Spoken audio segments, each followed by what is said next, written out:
তাদের চাওয়া পাওয়া তো পূরণ করতে পারবো না। ভাই কাঁদেন না তো। ভাই কাঁদেন না। মা, তোমার ছেলে বিদেশ থেকে আসতেছে দেশে। কে আবার আইছে? পাক্কা না কে? কি আর কইও না ভাই, দীর্ঘ 5 বছরের স্বপ্ন আজকে আমার পূরণ হতে যাইতেছে। এত খুশি গেলি এমনি? আমি 5টা বছর যাবত ওয়েট করতেছিলাম এই দিনটার জন্য ভাই। আমি দেশে যাবো, বিমান যায়, আমি শুধু বিমানের দিকে তাকায় রয়েছি, তাকায় থাকতাম। আমার টিকিট দিছে নাকি? অবশেষে ভাই 5টা বছর থাকার পর টিকিট পাইলাম। এই তো আর 3 দিন পর ভাই, 3 দিন পরের ফ্লাইট। টিকিট কবে? আর 3 দিন পর। আমি এখন পর্যন্ত বাড়িতে কেউ জানাই নাই। ভাই কবে না? হ্যাঁ, বাড়িতে বলতে হইব। মোবাইলটা কই তোমার? বাড়িতে জানাইতে হইব। এরা যে কি খুশি হইব রে ভাই, আমি দেশে 5 বছর। তুমি বুঝো এটা? আমি কোন সময় ভাবি নাই। আমি মাঝে মধ্যে চিন্তা করতাম, আচ্ছা আমি কি জীবিত থাকা অবস্থায় দেশে যাইতে পারবো নাকি এটা আমার একটা স্বপ্ন থাকবো। মানে মানে কেমন লাগতো আমার অনুভূতিটা, যে কেমন আমি কাউকে বুঝাইতে পারবো না।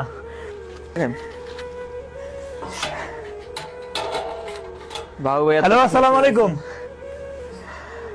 মা, তোমার ছেলে বিদেশ থেকে আসতেছে দেশে।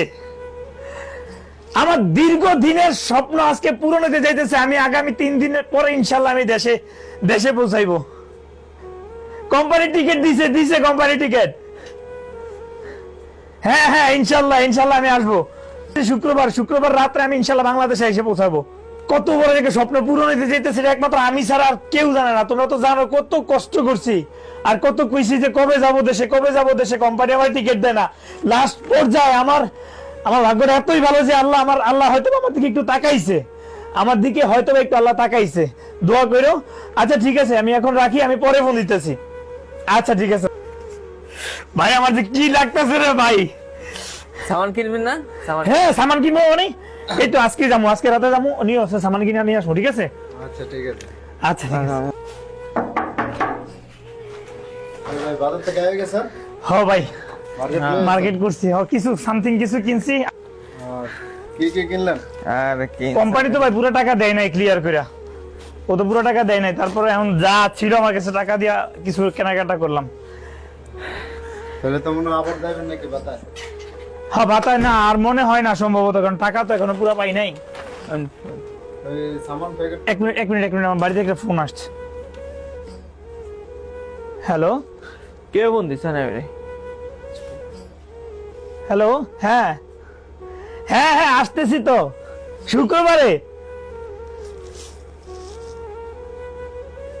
কি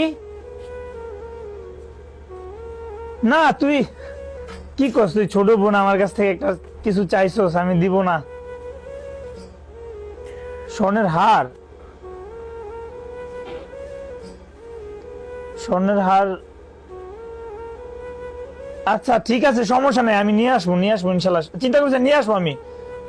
হ্যাঁ, নিয়ে আসবো ইনশাল্লাহ, সমস্যা নেই। আচ্ছা ঠিক আছে।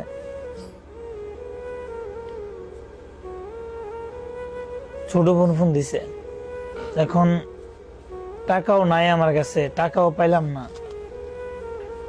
আমার বলতেছে একটা স্বর্ণের চেইন নিয়ে যাওয়ার জন্য। এতদিন পর যাব, 5টা বছর পর স্বর্ণের চেইন চাইছে। ভাই এই মাসে আমি চালাই ফেলাম না, আমার এখান থেকে নিন কিছু। তোমার কাছ থেকে নিমো কিছু, কিন্তু স্বর্ণের হার তো ভাই তোমার স্যালারি দিয়েও তো হইব না। এখন আমার কাছে তো ওরকম টাকা নাই। আবার কিছু কেনাকাটাও করে ফেললাম। দেখেন আল্লাহ ভরসা, আল্লাহ মিলিয়ে দিব, সমস্যা নেই। আল্লাহ মিলিয়ে দিব, সমস্যা নেই। টেনশন করেন আপনি। কি আবার কে? ছোট ভাই ফোন দিছে। কথা বলে। হ্যালো।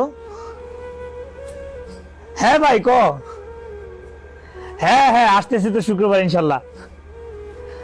হ্যাঁ, কি বলো, খুশি না এটা? মানে আমার জন্য তো, আমার কাছে তো মনে হয় 50,000 ঈদ একসাথে আসছে আমার জন্য।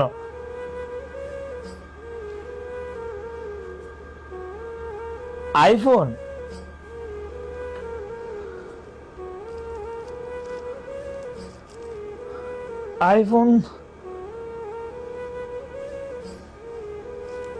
আচ্ছা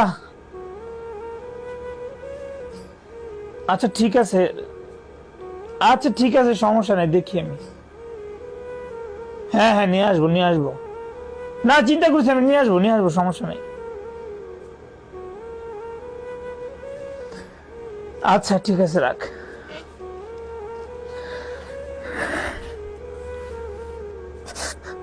আমি এখন কি করবো,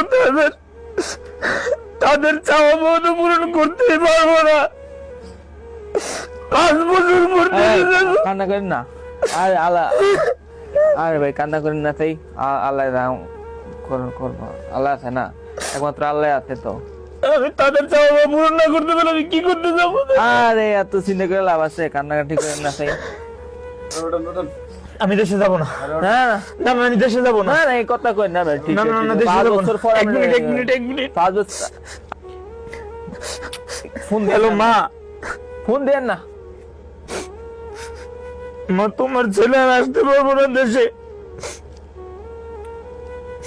না কোম্পানি এখন টিকিট দিতেছে না, বলতেছে আরো 2-4 মাস পরে যাওয়ার কথা।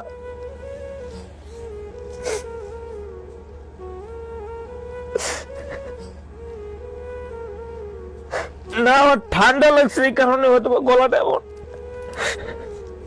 আচ্ছা চিন্তা করো না মা, আমি ইনশাল্লাহ 2-4 মাস পরে আসবো। আর লুনা আর রাব্বি আমার কাছে কিছু চাইছিল, তাদেরকে বলে দিও যে আমি ইনশাল্লাহ আসার সময় নিয়ে আসবো। এখন তো আর যাচ্ছি না, নিয়েও যাইতে পারবো না। আমি যখন আসবো দেশে তখন তখন সবার জন্য নিয়ে আসবো সবকিছু মা। না না আমার ঠান্ডা লাগছে এই কারণে। আচ্ছা রাখি মা, পরে কথা গো। ভাই কাঁদেন না তো। ভাই ভাই